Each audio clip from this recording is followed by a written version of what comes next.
Hi అండి, ఎలా ఉన్నారు? ఇవి చూసారండి, బియ్యంలో చూసారా తెల్ల పురుగు ఎలా వస్తుందో చూడండి. ఇలా తెల్ల పురుగు కానీ చెక్క పురుగు కానీ పట్టకుండా ఉండాలి అని అంటే మీకోసం ఒక చిన్న టిప్ అండి. ఇదిగోండి, ఈ విధంగా టిష్యూ పేపర్ తీసుకొని దాంట్లో 4 లవంగాలు, ఇదిగోండి పచ్చికర్పూరం,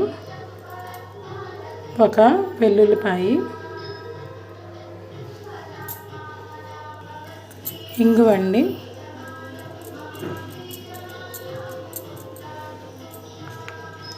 ఇవన్నీ ఇప్పుడు మనం ఇలా మూటలా కట్టుకోవాలి. ఇలా ఫోల్డ్ చేసుకొని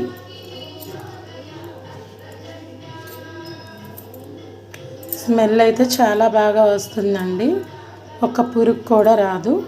ఇదిగోండి మూటలా కట్టుకోవాలి.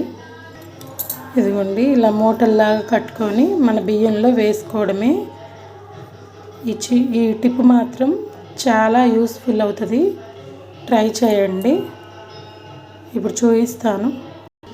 ఇదిగోండి ఈ విధంగా డబ్బాలో వేసుకుంటారు కదా, ఈ మూట కూడా ఇలా వేసుకోండి. ఇదిగోండి అన్నపూర్ణాదేవి మేము కాశీ వెళ్ళినప్పుడు తీసుకొచ్చామండి.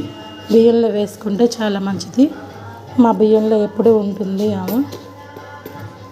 ఇదిగోండి ఈ మూట కూడా ఇలా వేసేసారనుకోండి, ఆ స్మెల్కి పురుగు అనేది రాదండి. ఈ టిప్ కనుక మీకు యూజ్ అయితే యూజ్ చేసుకోండి. Thank you for watching friends, bye.